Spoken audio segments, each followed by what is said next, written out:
So, dude, what do you think of my lack of beard? Yeah, I did. I shaved what? it off. You had a beard? Oh, come on. I was so proud of it. But then it got too much. Like, I felt like I had to trim it. Did you get a haircut as well? I did get a haircut yesterday. Yeah, thanks for Yeah, it looks noticing. fresh, dude. Oh, thank you, dude. I actually just came fresh, from the bro. gym as well and I hurried.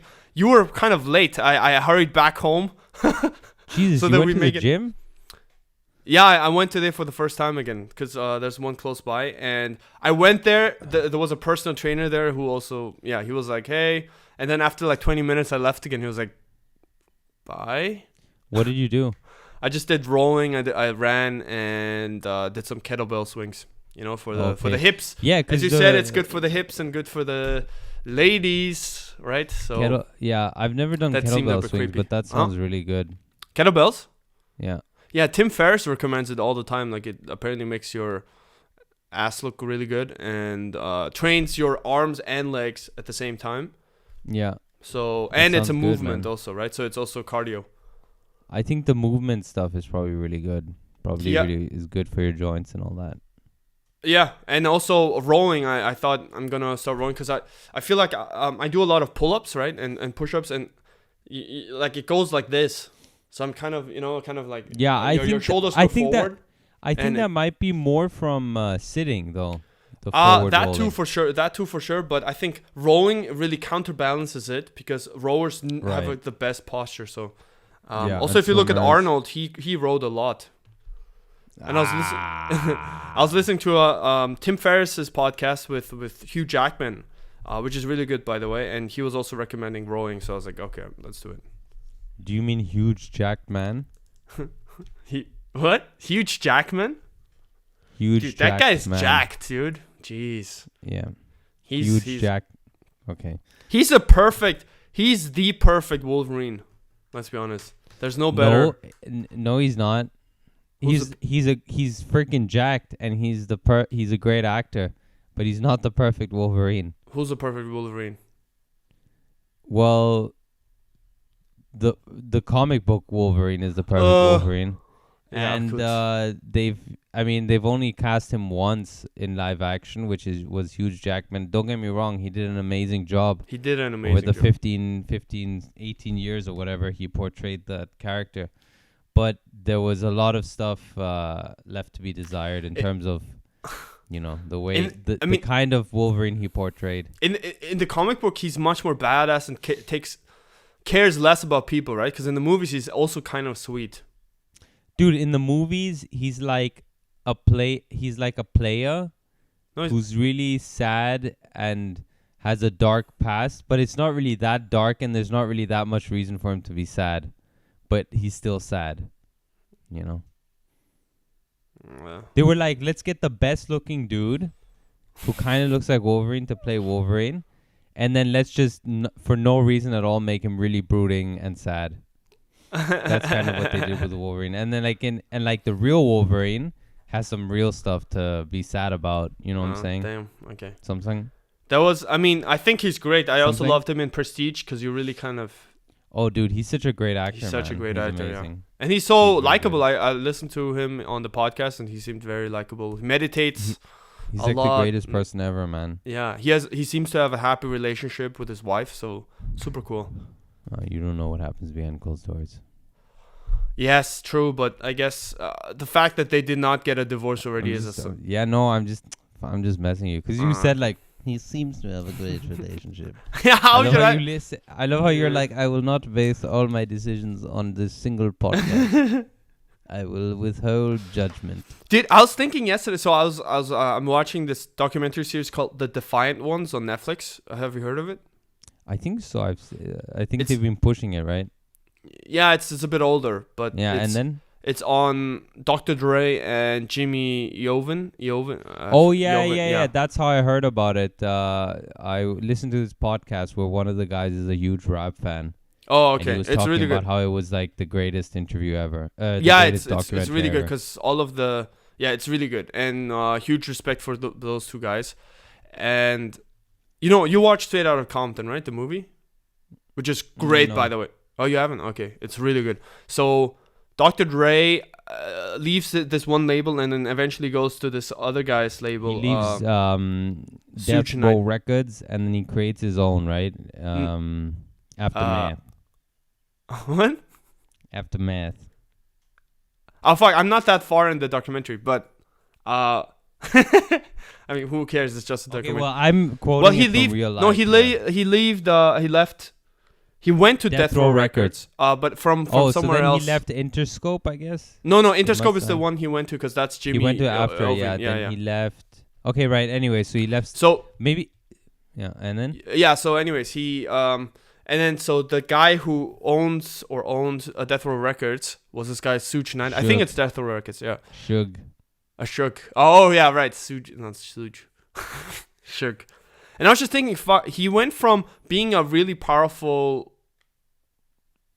record producer, record label, whatever, businessman, to killing someone and ending up in jail for like the next 30 years, 28 years or something. I was just thinking, wow, what a decline. Suge?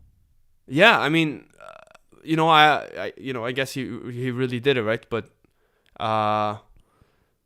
why, if you already have a good life, why would you kill someone to go to jail for the rest of your life? Who's Suge? Yeah. He's in jail now for 28 years. Oh, okay, yeah. Prison, He's yeah. a stupid idiot, man, that guy. Yeah, I mean, obviously, if you do that, yeah, he did kill someone, so it's Yeah. But I mean, the stories you hear about this guy is like crazy. The guy was insane, man. So, yeah, I saw an interview. Then he threatened Vanilla Ice. Yeah. Yeah, and got he hung him over a balcony. Yeah. And forced him to sign over half the royalties of his song to Death Row Records. Insane. Yeah, and he would do stuff like he would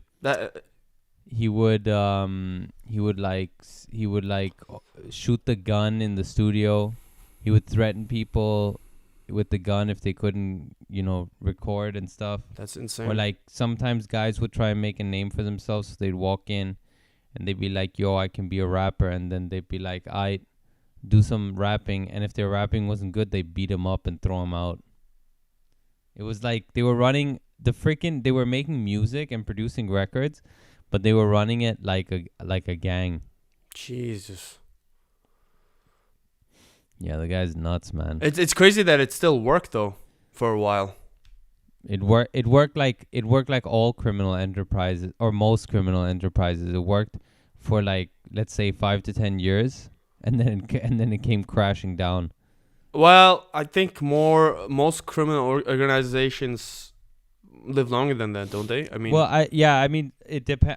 I mean some of the, but it's like a classic story, right? Of like people going too far or wanting too much, right? Like Scarface is the same, right? Right. Yeah.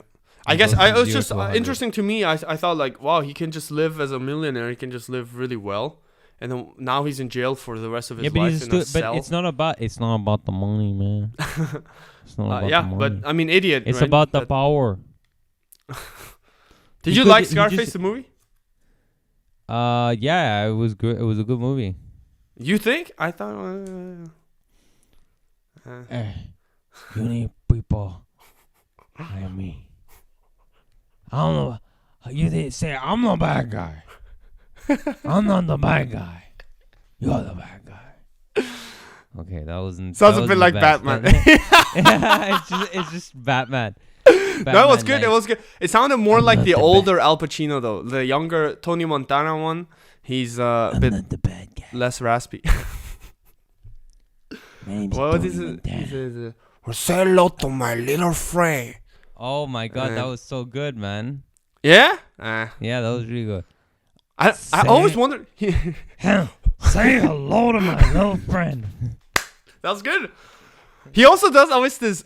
That was just Al Pacino. Yeah. Oh, dude, I think your computer shut down again. No, it's good. It's good. Don't worry. Is it? Oh, okay. We're having some technical difficulties, or have been in the past, so we have to make sure. Okay, cool. Yeah, is it working? Ah, no, it's isn't all working. good. Okay. Tony Montana, huh? Al Pacino. Oh, Irish. That's what also Navy SEALs say. Hoo-ha! Navy SEALs. Yeah, dude, you but know what he's the not greatest movie ever is? What? Lone Survivor. Is that the one with Mark Wahlberg? Yeah, Marky Mark. Marky Mark. Oh, that's actually a pretty good one, by the way. That's like one of I my liked it. favorite movies. Yeah. And then there's a guy in there called, anyways, his name is Michael something, and he's like the leader of the SEAL team. Dude, this guy is the greatest human being in the world. The actor or in real life? No, they're in real life. And the actor is also the greatest human being for portraying this person. But, like by proxy. And this guy is the great... Dude, this guy, there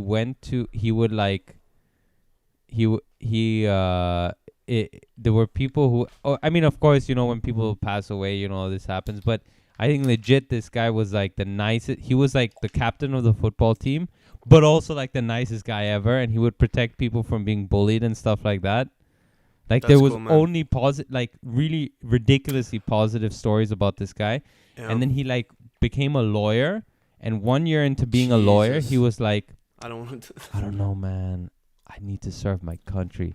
So he quits at like 23, 24, I guess it must have been. And then he's like, he joins the army. And he doesn't just join the army. He becomes a freaking Navy SEAL. And then he doesn't just become a Navy SEAL. He becomes like the commander of like a unit or whatever. Wow. I don't know how the designations work. That's amazing. But yeah, and then he was the one who in the movie was like, they were like, yo man, because they caught these goat farmers, right? They caught these like the farmer and his two kids. Yep. And they were like, yo, we gotta execute them, because otherwise they'll reveal our position. And he was the one who made the call, no, you let them go and we abort the mission, But then that was their demise? That was their demise, yeah. Oh, man. But he was the one who made the call to even though the farmer ended up betraying him, or the kids at least, they ran down and basically notified the Taliban or whatever that the Navy SEALs were hanging around up there. But he made the call not to kill them because it's against the rules of war, to kill civilians. And right. But they could have easily killed them and just buried them there, and no one would have known. Right. They could have also tied them up, I guess. But I think what did they do? It might have been also. They did tie them up for a bit. I forget, but there was a good reason why they did what they did. But yeah, and then I think also they like severely underestimated how long they would have to escape, because for some reason they severely underestimated that. Okay. Because they ended up getting ambushed pretty quickly, like the people caught up to them pretty quickly. Did you see the real guy, the guy who survived? Did you see him in real life? I saw an interview with him, yeah. Jesus, he looks so scary, man. Does he? Yeah. Because he's so stern, like it's insane. And he has I think a brother who looks, or twin brother even, they look very similar. Huge. Huge. Different. And they don't laugh at all, they look stern. And I remember something Perry something, the former governor of Texas, he ran for president in 2016. Mm-hmm. What was his name? Perry something. And he had Perry. What? Mac Perry. No. Luke Perry. No, that's an actor, right? Yeah, no. Okay. But anyways, so he ran for president, and for the announcement at the rally, he had the two Navy SEALs next to him, the lone survivor and his brother. And not next to him, but like his brother's also he was a Navy flanked SEAL? by both. Yeah. They were both SEALs. And so he was flanked by both, and they looked like it looked like a mafia. I can show you them, but it did not portray a good picture because it was a bit scary. It looked intimidating. And obviously he wanted to have a different picture because they're veterans and stuff, but it just looked really scary. I think that the amount of freaking Navy SEALs that died on that mission is terrible, man. It's terrible because those are like the most elite freaking soldiers, man. Yeah, like, and they cost the government a lot of money too. Yeah, but Yeah. I mean those guys. Yeah, but those guys, man, like, like those guys are freaking. Like they pick out the guys, the people who are really like you can't pick. You can't. It's not everyone who can be like that. Very few people can be like that high level. Yeah. And all those guys freaking died, man. It sucks. They all got Yeah. freaking. Yeah. I mean, you know. I mean, I there mean, was the whole situation sucks. Obviously, there was 'cause also war is shit. a case where a helicopter got shot down and it was full of Navy SEAls, and Yeah, exactly. yeah. That it was in that Oh, lone was it? Yeah. survivor thing. Yeah, yeah. Oh yeah, right. Yeah. The rescue helicopter got shot down. Right, with Navy So SEAL. Yeah. he literally was the lone survivor because Right. it was like not just the team of 3 or 4, whatever, that went out to do this mission, but also the rescue helicopter Right. was shot down. So like, Man, it was terrible. that sense of But- brotherhood, man, that's amazing. Like they, Have you they seen the risk their movie? own Have life. you seen the movie? I have, yeah. Okay, so what did you think of the end? Oh, that someone helps him, right? Like I thought that was also amazing. Like someone risked his own life and his family's life to because he wasn't affiliated with the Taliban, I think, but he brought him in, right? And then rescued his life and saved him. Man, I think people like that also do. Like, if I were the American government, I'd give them a visa immediately. I think they might have because they're, they risk their own life and they're in constant danger now. Yeah, They might have gotten a but visa for the did you US. see that the guy visited him again? Yeah. Yeah. Super cool, It's man. pretty cool, right? Yeah. Yeah. I wonder if he visited them in the US or was it in there again? Because Well, I super mean, dangerous. I think, I wonder as well because what he would have to go through some dangerous territory to this. But I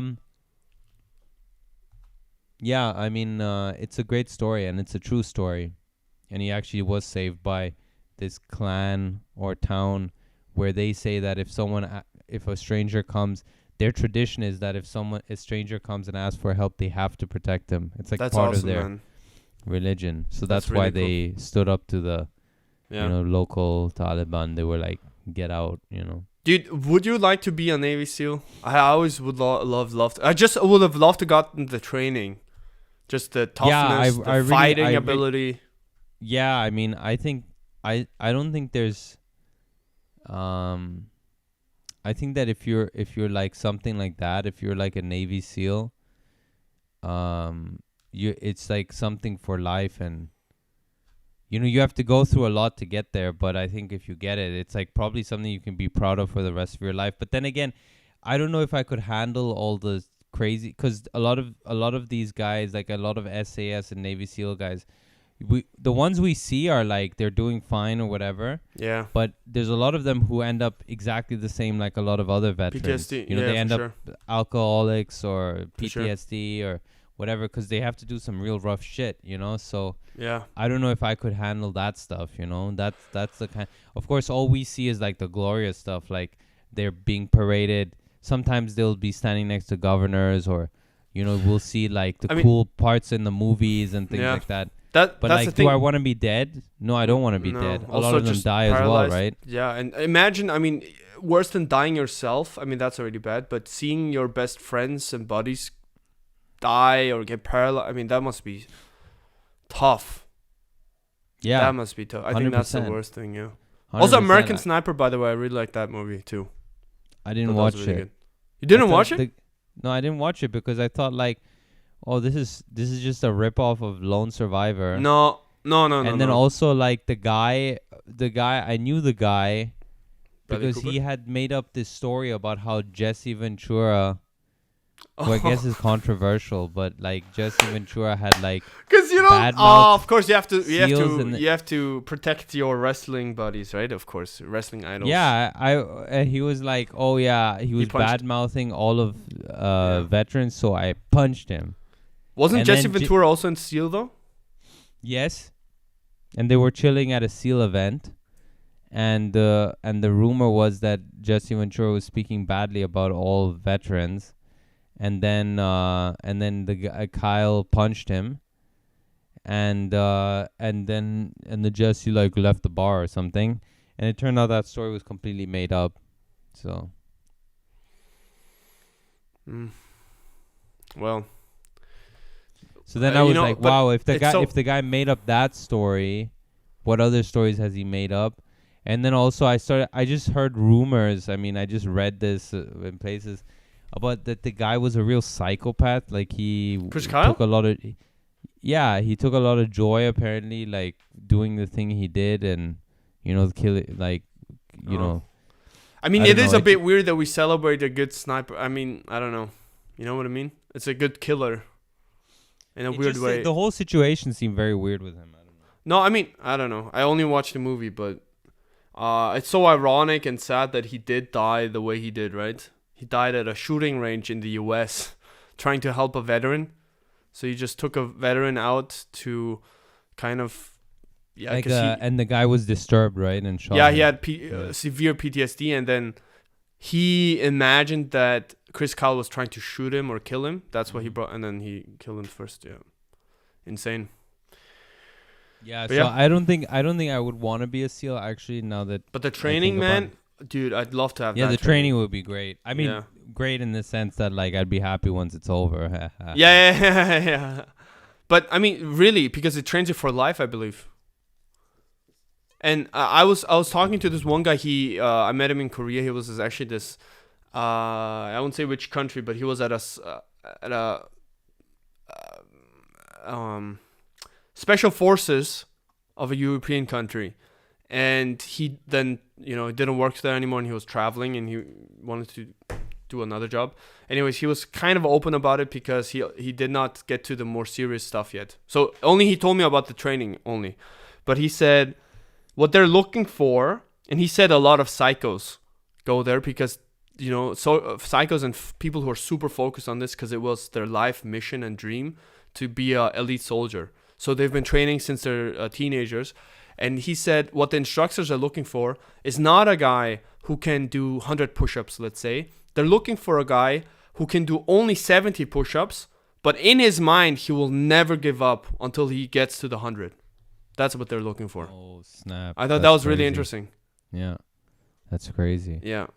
And he said, but like you're constantly like lifting, and you have to walk around with a bag of like 40 kilos, 30 kilos of equipment. So he said like your joints will be shit after a while. Like, really?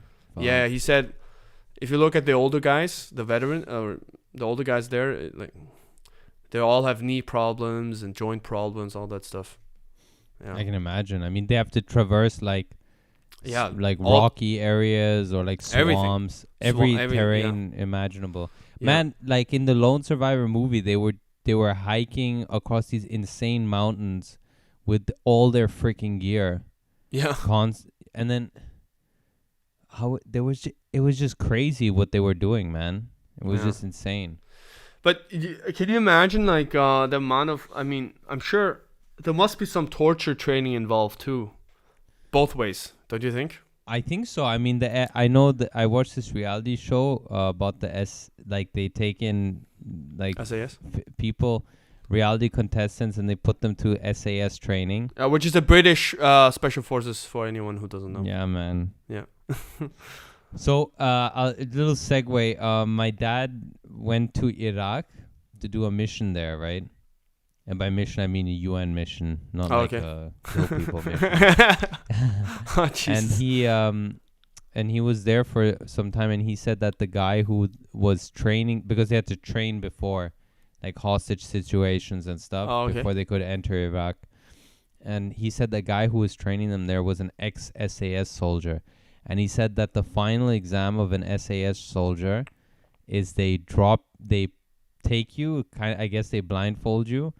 They fly you in like a plane, and then they drop you somewhere after some hours, and they give you a knife and a compass, and it's your job to get back home. They drop you like in the middle of like the Congo or something. Jesus. They'll drop you in like a random area of the world, and then if you get caught, they'll deny you exist. That's what he said. Really? Yeah, they'll deny you exist.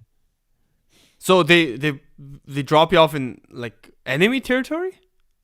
They'll drop you off wherever, apparently, according to him. I mean, What? probably what they won't do is drop you off like on the Enemy no Ukraine-Russian border, where there's like Right. war every night. Yeah, but also So- not enemy territory. I can't imagine.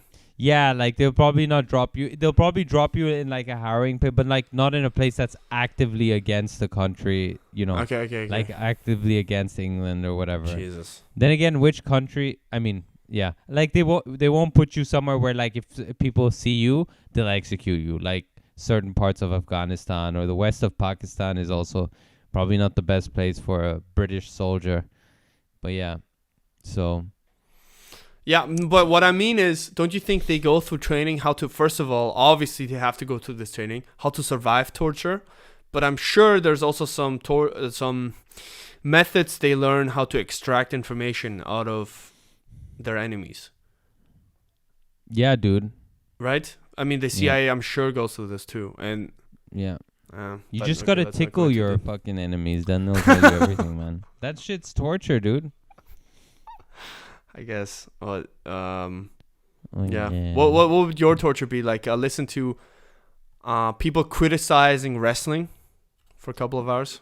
That Oh, would be- what would it be the worst torture for me? I think I can think of certain things that are worse than people criticizing wrestling. Like, I don't know, like Criticizing fucking your stand-up? pulling my teeth or sticking knives into my nails. Dude, might let's be- not get so graphic.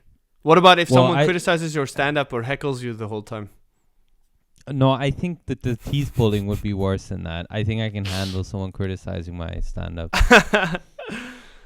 Damn. I don't think I could handle someone pulling my nails out or pulling my teeth or. Dude, this is super interesting because I was listening to Tony Robbins and, freaking Tony Robbins, I freaking love him. And he was talking about a friend of his who was a POW, a prisoner of war in the Vietnam War.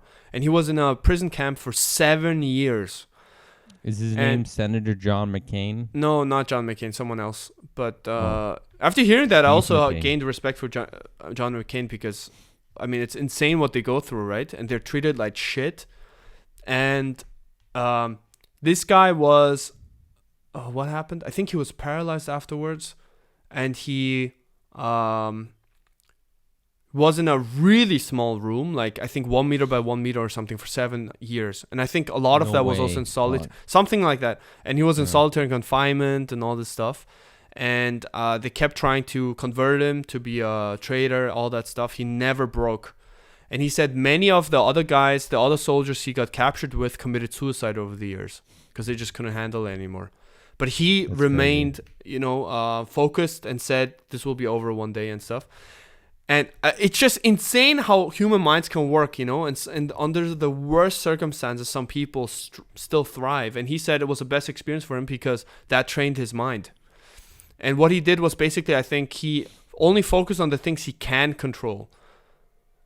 So even if they give him food and the shittiest food ever, he can control when to eat it, how much to eat it do I eat it all at once? Do I eat it like half? I think that's the kind of stuff he was focusing on, and just his mindset. And then, I mean, insane. 7 years. That's crazy. That Yeah. sounds really amazing.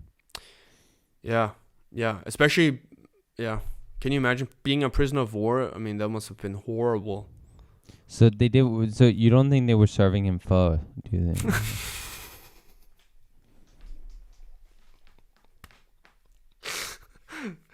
No, man. Banh mi, you mean? Banh mi and all that stuff? That would have been nice, but no. No. Wow, you're so stern. You're so... You just broke. Yeah, no, I couldn't hear you for a second. You just broke Oh. up. Technical Okay. difficulties. Oh, shit. No, man. But anyways, no yeah, pho. so no... no. What do you think? What do you think happens if he asks for extra coriander and basil? That was a torture? They just refused to hand him the extra coriander? For It's like- cilantro? he's like, yo, hey, the hoisin sauce has run out. Can I have some more hoisin sauce? They're like, no. You join Viet Cong or die. Here's your pho for today. Is it? Yeah, but I mean, honestly, respect to them that they survive. That's insane. I'm sure also, I mean, Vietnamese prisoner of wars, I'm sure were also treated badly, right? So kudos dude. to them that they survived. I mean, not to dump on Vietnam because I love their food, but I'm pretty sure that the Vietnamese prisoners of war were treated What? Yeah, 100 times better right. than the American POWs in Vietnamese. I mean, that's what I prison also camps. heard about the Second World War. Like the Germans who got captured by the U.S., they were actually very often quite happy because often they actually had more food than from the German government. Yeah, for sure. Yeah. For sure. So yeah. they're like, I heard of this one story. This guy actually was even transferred to the U.S. That he was a prisoner of war there, and it was so relaxed there. Like they were just playing football, soccer, and they even had like what do you say, to make it clear where the field is, like white powder, right? And then he was asking, what is this? And they said, oh, flour. And he was just thinking, wow, in my country, in Germany, people are starving. And we're using flour just to highlight where the end of the field is. It's insane. That's crazy. Yeah. That's crazy. And then obviously the gulags, the Soviets prison camps were horrible, right? Yeah. Why are you Those were the flexing your worst, muscles? man. They send you to Serbia. Not Serbia. Siberia. What's it called? Siberia. Jesus, Yeah. man. Many died there. Yeah. Jesus. I knew a guy. He one of You my went there? neighbors. What? No. Yes. He Oh, was- really? So when I was a kid, he died in 96, I guess, or 94, and he was born at the turn of the century. So he was born in 1900, and he was like he was Austrian, but he trained horses for the Ethiopian king before the Second World War. And then he went to England during the war or something. And my dad speculates that he was a spy for the English then, because when he returned to Austria, he was chilling, and then he went to like visit a girlfriend in across the Danube, like 5 kilometers away or whatever. And then the Russians, they caught him and they arrested him, and they sent him to Siberia. And then he was in Siberia for like 5 years or 7 years. Damn. Until the Russians left Austria, and then also what they did was they must have sent back a lot of the Austrian prisoners of war they had. Well, all of them, I guess. Yeah, I guess. Yeah. And but that's he was one of insane, them. though, man. Jesus. But 7 years he was in freaking Siberia just because he wanted to visit his girlfriend. Officially, my dad thinks he was on like spy business. Spy mission. Who knows, man? I'm sure there were so many spies. Yeah, I'm sure lots of people. And I mean, he spoke English. He learned English, I guess, when he in the time he spent in Ethiopia training horses. And I guess back then that was a big asset, being able to speak English and being an German. Austrian. Yeah, or Austrian. Yeah. I mean, I love spy stories, dude. Do you have any other recommendations? Yeah, but we can do it next episode. 'Cause we have to wrap up, you mean? We only talked about Navy SEALs. Rap is crap. Alright, well. Alright, let's wrap it up then. Thanks, guys. Thank you so much for listening. We talked about Navy SEALs and what else did we talk about? I think people, if they made it this far, I think they know what we talked about. You don't have to like summarize. Like we're in English. Summarize in the conclusion. Summarize all 3 points you have made. Okay. Well, thank you so much for listening. Please congratulate Ali for he's gonna move to a new apartment soon. Woo woo woo woo woo. Thanks, man. That's how I congratulate people, man. Woo woo woo woo woo. That's kind of your thing, like when you're filming like other people's sets, they'll make a joke and then you'll hear the person who's filming go like woo woo woo. And it's you. Dude, I honestly, I feel up, like I'm the loudest laugher during a comedy set. Yeah, you are. Yeah. But I don't mind. You I and think Francesco. Francesco and... there's certain people I love hearing to laugh. Like I always tell him, I freaking love when I'm doing a set and I hear Dio Katunga. Oh yeah, he's got a great when laugh. he's amazing, and when he laughs, like I freaking love his laugh. It's always such a good. It's like a real Dio? fun. No. Huh? Dio or Francesco? Dio. How does it go? No. I can't Okay, like do an let's not, impression of because it, you but might it's think we're awesome. making fun of him, but No. I mean it in the But best it's way. I like always a tell real- him like it's like I a love real he laughs like joyous. kind of like Yeah, that. exactly. Yeah. Yeah, exactly. Yeah. And I freaking Okay, yeah, I freaking really love messed laugh. that up. But That's you amazing. the way you did it was a bit like Francesco, right? You can do a great impression, and Francesco has a great laugh too. Yeah. Can you do it? No. Come on! I'm not gonna mock someone's laugh. No, you're who I not mocking barely him because he know has a great laugh. on the He has a great. podcast, man. All right, okay, but There you go. Freaking A. Now if he comes after me, then you better protect me, dude. dude, he's amazing. And also, I was at a show where you can heckle. The audience could heckle the comedians, and he handled it so well. Like he was so good at He was both killing it. heckling and from. Yeah, he's really good. He's really good. Anyways, so thank you so much, guys, for listening. Please follow Ali on Instagram at Ali Dehasnain and me, Pascal Hausberger. We upload the video on YouTube and upload the promo on Instagram. We're going to be on Spotify and other platforms like Apple Podcasts. So please follow us there. And yes, stay tuned for, I'll put an episode every single week. Every Sunday. And yes, guys, please keep doing the Glamazon pose. Ali's doing one right now. Delta Force pose. Delta Force is Green Berets, right? No, Or is Delta Force is like an ultra secret. They don't But- exist officially. Right, but it's They're not even the Navy better SEALs. than SEAL Team 6. Yeah, that's what they say, but Than the Navy SEALs, sorry. They're even better than the Navy SEALs. is that true, you think? Yeah, they don't officially exist, and none of the missions they've accomplished officially happened. But that's the thing, like, so they recruit from the Navy SEALs, I'm sure, right? I guess, yeah. Apparently, many What also. the hell? You wrapped it up, and now you're. Now I know. we're I'm just talking- so interested in Navy SEALs. I freaking love the whole story. But yeah, anyways. Well, thanks everyone for listening, and stay around for the next times. And please, around. if you have any questions, by the way, please send it our way. Video would be great, but audio is fine as well. And we're gonna play it during the episode. So please just write us an email or just actually write us a DM on Instagram. That would be best. Thanks, guys. Delta Force out.